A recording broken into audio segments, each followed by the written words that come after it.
Welcome to my YouTube channel coding with Devi. और आज हम एनिग्मा मशीन के बारे में पढ़ेंगे कि एनिग्मा मशीन किस प्रिंसिपल पर वर्क करती थी और किस तरह चलती थी, इसकी कंपोनेंट्स कौन से थे, इसको बनाने की ज़रूरत क्यों की पेश की गई और इसका मतलब क्या है। जो एनिग्मा मशीन है, इसका बेसिकली जो वर्ड एनिग्मा है, इसका मतलब है कि ऐसी चीज़ जो समझने में मुश्किल हो या जिसको समझाने में मुश्किल हो या ऐसी चीज़ कोई मिस्टीरियस चीज़ हो, इसको एनिग्मा कहते हैं। एनिग्मा मशीन बेसिकली क्यों यूज़ की गई थी, ये वर्ल्ड वार हुई थी, सेकेंड वर्ल्ड वार में जर्मनी ने यूज़ की थी अपने पैगामात को अपनी मिलिट्री के मुख्तलिफ लोगों तक पहुंचाने के लिए, और ये अर्ली 20वीं सेंचुरी तक चली थी। और ये डिप्लोमेटिकली, इसलिए डिप्लोमेटिक मैसेजेस वगैरह के लिए यूज़ की गई थी। और उसके बाद ये एनिग्मा मशीन की यूनिक एबिलिटी ये थी कि कम्युनिकेट सेफली और सेफ्टी के साथ करती थी। सेकेंड वर्ल्ड वार में ये वाइडली यूज़ की गई थी। ये एक बेहतरीन बात ये थी कि इसमें जो मैसेजेस थे वो इलेक्ट्रिकल सर्किट्स के थ्रू भेजे जाते थे।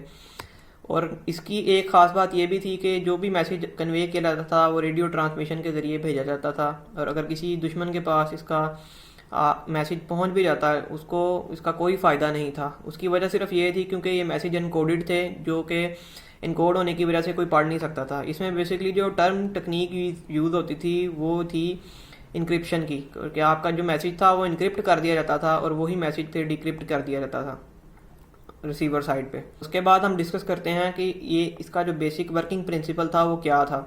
फर्स्ट ऑफ ऑल हम ये डिस्कस करेंगे, जो अमेरिकन, रशियन और फ्रेंच थे, इनको यही मसला था कि मशीन ये अनब्रेकेबल है और इनसे इसका कोड नहीं ढूंढा जा रहा था। सारे सब के सब ये ढूंढने में लगे हुए थे कि इसको ब्रेक कैसे किया जाए।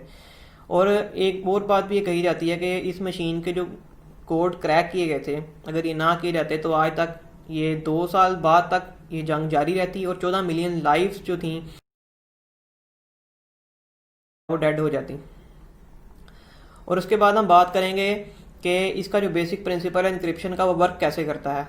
सबको पता है कि कोई भी प्लेन मैसेज है वो अगर किसी दूसरे को सेंड किया जाए तो मिड में कोई भी अगर थर्ड पर्सन आ जाए तो वो आपका मैसेज रीड कर सकता है। लेकिन इससे बचाने के लिए इंक्रिप्शन की एक टेक्निक दी गई है। इंक्रिप्शन में होता क्या है, सबसे पहले ये प्लेन टेक्स्ट होता है, इसको एक मशीन में, फॉर एग्जांपल ये एनिग्मा मशीन है, इसमें भेजा गया है। यहाँ से एक स्पेसिफिक की होगी जो सिर्फ सेंडर को पता होगी और रिसीवर को पता होगी। ये की के थ्रू उस मैसेज को मैप कर दिया जाएगा। मैप करने के बाद ट्रांसमिट किया जाएगा। ट्रांसमिट करने के बाद जब वो सेंडर साइड पे पहुँच जाएगा, सेंडर साइड पे पहुँचने के बाद उसको वही की जो पहले सेंटर साइड पे यूज़ हुई थी उसको यूज़ करके रिसीवर साइड का जो बंदा होगा वो इस्तेमाल करके इसको प्लेन टेक्स्ट में दोबारा कन्वर्ट करके अंडरस्टैंडेबल बना सकता है।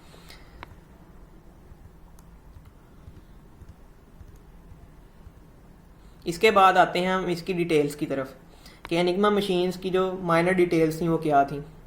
सबसे पहले एनिग्मा मशीन 4 साइफर मशीन्स में से एक मशीन थी जो 1919 में बनाई गई थी। टाइपराइटर साइफर मशीन थी, उसकी टाइप की थी। इसमें एक टाइपराइटर की तरह एक कीबोर्ड होता था, लैंप होते थे, उसके बाद इलेक्ट्रिकल सर्किट्स थे। और इसमें सबसे जो मज़े की बात यह है कि इसको यूज़ करना इंतहाई आसान था और क्रिप्टोलॉजिकल स्ट्रेंथ की वजह से ये बहुत ज़्यादा एडवांस समझी जाती थी और बहुत ज़्यादा पावरफुल समझी जाती थी। इसमें इलेक्ट्रिकल मोटर्स, रूटर्स भी यूज़ किए जाते थे। रूटर्स की वजह से इस मशीन के कम्बिनेशन बनते थे। एनिग्मा में जो थ्योरेटिकली सोचा जाता है कि 3 राउटर्स हों और 26 अल्फ़ाबेट्स ईच राउटर में हों, तो इसकी जो परमुटेशन बनती है 3 raise to power into 114, far more the number of atoms in the universe. के यूनिवर्स में भी इतने एटम्स नहीं हैं जितनी इसमें कम्बिनेशन बन सकती हैं। इसके 3 पार्ट्स थे, जैसा कि मैं आपको बता चुका हूँ, रूटर्स, लैंप, कीबोर्ड। इनका भी हम फंक्शन आगे डिस्कस करेंगे। Working principle of enigma. अब एनिग्मा वर्क कैसे करती थी। सबसे पहले एनिग्मा की डायग्राम को समझते हैं कि बेसिकली ये वर्क कैसे करती थी। अगर हमें किसी इसकी बेस का पता होगा, हम बेस से उसकी इमारत आसानी से समझ सकेंगे। फर्स्ट ऑफ ऑल यहाँ पे एक कीबोर्ड यूज़ किया जाता था। कीबोर्ड की यूज़ करने की वजह ये थी कि उस पर हम टाइपिंग के लिए मैसेज टाइप करते थे जो हमने कन्वे करना होता था। और उसके बाद इलेक्ट्रिकल वायरिंग जाती थी लैंप बोर्ड की तरफ, एक बैटरी भी कनेक्ट थी। उस बैटरी के थ्रू जब करंट पास किया जाता था लैंप पे, जब कीबोर्ड प्रेस की जाती थी की, तो वो की एक्चुअली वहाँ पे सर्किट कंप्लीट करती थी और वो उसके रिस्पेक्टिव जो भी उसके लैंप बोर्ड पे बटन होता था वो ऑन हो जाता था। यानी कि उससे पता चल जाता था कि हमारा ये वाला लेटर इस लेटर में कन्वर्ट हो गया। फॉर एग्जाम्पल अब हमने एक राउटर ऐड कर दिया, हम देख सकते हैं कि राउटर की कॉन्टैक्ट वायर्स जो हैं वो सेम उसी जगह पे ही हैं। तो इससे अभी तक तो कोई फ़र्क नहीं पड़ा क्योंकि हमने ए को कन्वर्ट करेंगे तो ए में ही कन्वर्ट होगा वो। जैसे ही हम इसको थोड़ी सी रोटेशन देंगे या रीसेट करेंगे तो साथ ही उसकी जो कॉन्टैक्ट वायर्स होंगी वो चेंज हो जाएंगी, जिसकी वजह से ए अब कन्वर्ट हो रहा है डी में, ए डी में कन्वर्ट हो जाएगा। और इसी तरह बी किसी और लेटर्स में देख सकते हैं कि अगर बी की ये प्रेस की जाएगी की तो बी कन्वर्ट हो जाएगा सी में, और सी कन्वर्ट हो जाएगा ए में, और डी कन्वर्ट हो जाएगा बी में। यानी कि हर एक लेटर को रिप्लेस किया जाता था दूसरे लेटर के साथ। और अब बेसिकली जो एनिग्मा मशीन थी इसमें स्टार्ट में 3 रूटर्स यूज़ किए जाते थे। 3 रूटर्स की रोटेशन की वजह से उनको कॉम्बिनेशंस मिलते थे। हर एक राउटर की 26 लेटर्स की मार्किंग होती थी, और 26 अगर को मल्टीप्लाई करें तो ये ऐसी फिगर आती है, ये सारे इसके कॉम्बिनेशंस बनते हैं। और इसकी परमुटेशन ली जाए वो इससे भी ज़्यादा कॉम्बिनेशंस बन जाते हैं। अब हमें इन सब फोटोज और डायग्राम्स के बाद हमें इसके बेसिक स्ट्रक्चर का आइडिया हो गया, तो हम एक्चुअल मशीन को डिस्कस करते हैं कि कैसे मशीन यूज़ की जाती थी।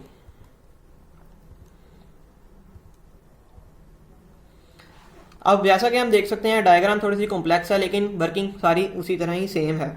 बस इसमें एक चीज़ का एडिशन ये है कि इसमें एक जो रूटर होता था ना, एंड वाला रूटर होता था, उस रूटर में इसमें जो कॉन्टैक्ट वायर था ना उनको रिफ्लेक्टर कहा जाता था, क्योंकि जब भी इलेक्ट्रिकल सर्किट में सिग्नल पास करते थे, सिग्नल पास होने के बाद जो उसकी इलेक्ट्रिकल वायरिंग थी वो सर्किट कंप्लीट करने के लिए उसकी इलेक्ट्रिकल वायरिंग को जोड़ा जाता था ताकि वो सर्किट कंप्लीट हो, और उसको इसलिए रिफ्लेक्टर कहते थे कि उसके इलेक्ट्रिकल सिग्नल को पास करके आगे भेजता था, इसलिए उसको राउटर कहते थे, रिफ्लेक्टर राउटर कहते थे। जैसा कि आप देख सकते हैं यहाँ पे फंक्शन, जैसे ही हमने प्रेस की है बी की प्रेस की है, प्रेस करने से ही ये करंट इलेक्ट्रिकल सिग्नल्स यहाँ से गए यहाँ पर, और यहाँ से कन्वर्ट होते हुए इस रिफ्लेक्टर की वजह से सर्किट कंप्लीट हुआ, और ये लाइट ब्लिंक हो गई ए की। यानी कि हमने अगर बी प्रेस किया है तो ये ए में कन्वर्ट होगा। इससे नेक्स्ट जाते हैं ड्रॉबैक ऑफ एनिग्मा। एनिग्मा के क्या ड्रॉबैक्स थे? एनिग्मा का ड्रॉबैक होने की वजह से ही एनिग्मा की मशीन की क्रैकिंग आसान हो गई थी। सबसे पहला उसका ड्रॉबैक तो ये था कि उसमें फ्लॉ ये था कि जब भी हम कोई की प्रेस करते थे और अगर वो लैंप की लाइट ब्लिंक नहीं होती थी तो इसका मतलब ये होता था कि वो लेटर उसी स्ट्रिंग में, पीस ऑफ स्ट्रिंग में उसी जगह पे है और वो एक्चुअल वही लेटर है। अब ये पकड़ा ऐसे गया था कि हिटलर के टाइम में जब भी वो वार जारी थी तो एलन ट्यूरिंग एक साइंटिस्ट था, उसका भी मैं आगे डिस्कस करूंगा। एलन ट्यूरिंग ने किया ये कि उसने देखा कि रिपीटेड नंबर ऑफ स्ट्रिंग्स जो यूज़ की जा रही हैं डेली बेसिस में वो कौन सी हैं। अब उसमें नारा लगाया जाता था हिटलर का, उन स्ट्रिंग्स के अंदर वो स्पेसिफिक एक स्ट्रिंग थी जो डेली उसी वर्ड्स के साथ चलती थी। तो उन्होंने ये रिकॉग्नाइज किया इसी मेथड के थ्रू कि अगर यही स्ट्रिंग ऐसे डेली यूज़ हो रही है तो इसमें एक ऐसा लेटर रोजाना उनको मिल जाता उनकी मशीन को कि जो एक्चुअल में उसी पोजीशन पे पड़ा होता था, जिसकी वजह से ये मशीन क्रैक हुई थी। जैसा कि आप इस डायग्राम में भी देख सकते हैं, ए प्रेस करने पे अगर लाइट ब्लिंक नहीं हुई, सर्किट नहीं बना, तो इसका मतलब है कि एक्चुअल लेटर वहीं पे पड़ा हुआ है। उसके बाद हम देख सकते हैं कि 3 रूटर्स होते थे, फर्स्ट वन ये, सेकंड ये और थर्ड वन ये। इसके साथ ऑपोजिट साइड पे रिफ्लेक्टर लगा होता था। रिफ्लेक्टर का काम जैसा कि मैंने आपको बताया यही है कि वो कॉन्टैक्ट पॉइंट को जोड़ के करंट इलेक्ट्रिकल सिग्नल्स को वापस भेजता था। पहले सबसे पहले होता यहाँ था सिग्नल आपका आता था, ये शिफ्ट करता था इस पॉइंट पे, जैसा कि आप देख सकते हैं येलो पॉइंट है, इस पॉइंट पे फॉर एग्जांपल मैंने एस प्रेस किया तो एस को ये शिफ्ट करेगा आगे। ये सेटिंग जो थी ना आपकी अपनी मर्जी से होती थी, अगर आपने कोई सेटिंग्स बनाई है तो उसके हिसाब से मशीन वर्क करती थी। तो जैसे ही मैंने कोई प्रेस किया तो पहला जो राउटर है यहाँ पे आप देख सकते हैं स्क्रीन में, ये मूव कर देता था आगे। फॉर एग्जांपल मैंने सेटिंग दी हुई है कि 2 लेटर्स के बाद ये सेकंड जो व्हील है, सेकंड रूटर है, वो पूरा घूमे। फॉर एग्जांपल मैं एस पे इसको शिफ्ट किया, ये आगे चला गया, फिर एक बटन प्रेस किया, ये एक और पॉइंट आगे चला गया। इसके 2 के पॉइंट आगे जाने के बाद ये एक पूरी रोटेशन ले ली। और मैं अगर ये सेट कर सकता था कि इसकी 2 रोटेशंस के बाद ये एक दफ़ा रोटेट हो या 2 दफ़ा रोटेट हो, तो इस हिसाब से उसकी कोडिंग की जाती थी हर एक वर्ड की। उसके बाद अगर इंटरनली इसके सर्किट्स देखें तो इंटरनली इसके सर्किट्स ऐसे हैं, बहुत कॉम्प्लेक्स थे। इलेक्ट्रिकल सिग्नल्स जो भेजे जाते थे वो इंटरनल सर्किट में राउटर से ऐसे के इस तरह मतलब के चलते थे, ठीक है। और नेक्स्ट स्लाइड में अगर देखते हैं इसकी एक्चुअल वर्किंग को समझते हैं। फॉर एग्जांपल इस कीबोर्ड पे मैंने ए प्रेस किया, ए प्रेस करते ही मेरे जो इलेक्ट्रिकल सिग्नल्स का सर्किट पूरा हो जाएगा।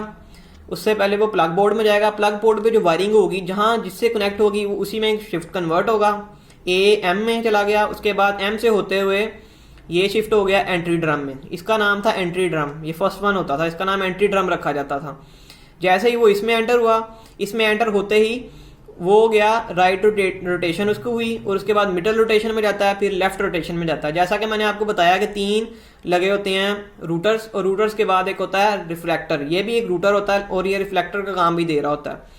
जैसे ये इन कॉन्टेक्ट पॉइंट्स में से गुजरता है, कॉन्टेक्ट पॉइंट्स में से गुजरने के बाद लेटर असाइन हो रहे हैं इसको, यहाँ से गुजर के ये एक रिफ्लेक्टर में जाता है, रिफ्लेक्टर से भी एक कॉन्टेक्ट पॉइंट इसको मिलता है, उसके बाद आगे जाने के बाद फिर कॉन्टेक्ट पॉइंट्स मिलते हैं। मतलब कि एक स्ट्रिंग के लिए एक इतना हैवी और इतना ज़बरदस्त किस्म का इंक्रिप्शन कोड जनरेट हो जाता था जिसको तोड़ना नामुमकिन था उस टाइम के लिए, नामुमकिन था। और जैसे ही इधर से क्रॉस हुआ, सर्किट पूरा हुआ और ये ब्लैक बोर्ड से गुजरता हुआ चला गया लैंप में। लैंप जैसे ही ब्लिंक हुआ और हमें पता चल गया कि जी ये हमारा ए शिफ्ट कन्वर्ट हो गया एच में। उसके बाद आते हैं हम इसकी मज़ीद थोड़ी इंफॉर्मेशन लेते हैं। सबसे पहले मशीन की जो सेटिंग थी ना, वो की टू डिकोड, उनके पास एक की होती थी। हर किसी मशीन की, इनकोडिंग मशीन की एक की होती है जिसकी की मदद से हमें पता चलता है कि ये कोड इंक्रिप्शन जो की गई है ये किस तरह की गई है। अगर वो की नहीं होगी तो हम इंक्रिप्शन कोड की भी नहीं समझ लगती। इस मशीन में हर दफ़ा जो जर्मनी की आर्मी थी वो करती ये थी कि एवरी मिड नाइट को ये की बदल लेते थे, उसकी सेटिंग रीसेट कर देते सिक्योरिटी पर्पज़ के लिए। और दूसरी चीज़ ये है कि each network use different setting, हर नेटवर्क पे डिफरेंट सेटिंग और स्लाइटली डिफरेंट मशीन्स यूज़ की जाती थी। ये भी इसकी भी सिक्योरिटी रीज़न की वजह से की जाती थी। Every month German Enigma machine operators were issued with a key sheet printed with the daily settings for their network. हर नेटवर्क की एक डेली सेटिंग्स होती थी और डेली सेटिंग्स के ऊपर शीट होती थी, शीट के ऊपर प्रिंट किया जाता था ये सारा कुछ। और शीट के बगैर कोई भी उसको इनक्रिप्ट नहीं कर सकता था, डिक्रिप्ट नहीं कर सकता था, क्योंकि रूल्स होते हैं शीट पे। बेसिकली रूल्स लिखे जाते थे कि मशीन किस सेटिंग पे काम कर रही है, ठीक है। उसके बाद इस पर जो इंक यूज़ की जाती थी, वो जो इंक थी वो इरेजेबल थी, जो वाटर से इरेज हो जाती थी। इस पर्पज़ की वजह से कि उनके एलाइज जो हैं जिनके साथ वो एनिमी अटैक्स हो रहे हैं या वो एक दूसरे से वार कर रहे हैं, उनके दरमियान ये शीट्स ना चली जाए किसी के पास। तो इस सिक्योरिटी पर्पज़ की वजह से वो शेयर नहीं करते थे शीट्स को। और इंक भी ऐसी यूज़ करते थे जो उसी टाइम ही पानी के बाद ख़त्म हो जाती थी, पानी लगने के बाद। उसके बाद ये जो मशीन थी इसको किसने ब्रोक किया? एलन ट्यूरिंग और गॉर्डन एक साइंटिस्ट थे, दोनों ने मिलके एक बॉम्बे मशीन बनाई थी। इस मशीन का नाम उनके एक फ्रेंड के नेम पे रखा गया था और ये मशीन वर्क करती थी इलेक्ट्रोमैकेनिकल रूटर्स पे। और इसमें वो बेशुमार रूटर्स लगे हुए थे जो कि 17,000 अप्रॉक्सीमेटली कहा जाता है कि कोड को इंक्रिप्शन करने की सलाहियत रखते थे। Electromechanical machine help to detect the day's Enigma settings by rapidly eliminating many incorrect variable until the right combination of settings was found. Basically किया ये जाता था, उस मशीन में कम्बिनेशंस को ट्राई किया जाता था। फॉर एग्जाम्पल हमारे पास 3 डिजिट का कोई वर्ड है। अब 3 डिजिट के वर्ड में अगर मैं कहूँ इसको फोर्स करूँ और मशीन में एक एल्गोरिथम लगाऊँ कि हर एक नंबर पे ये चेक करे कि ये कम्बिनेशन बनता है या नहीं बनता। फॉर एग्जाम्पल ये मेरे पास 3 नंबर हैं, 3 नंबर्स में से इसको मैंने कर दिया 1। अब 1 पे चेक करें, फिर इसको कर देगा 2, फिर 2 पे चेक करे, फिर इसको कर देगा 3। इस तरह करते करते 9 तक जाएगा, फिर ये इसकी बारी आएगी, फिर इसकी बारी आएगी। इसको कहते हैं ब्रूट फोर्स एल्गोरिथम्स होते हैं। ये इस तरह के एल्गोरिथम यूज़ किए जाते हैं इस तरह की चीज़ों को फाइंड करने के लिए।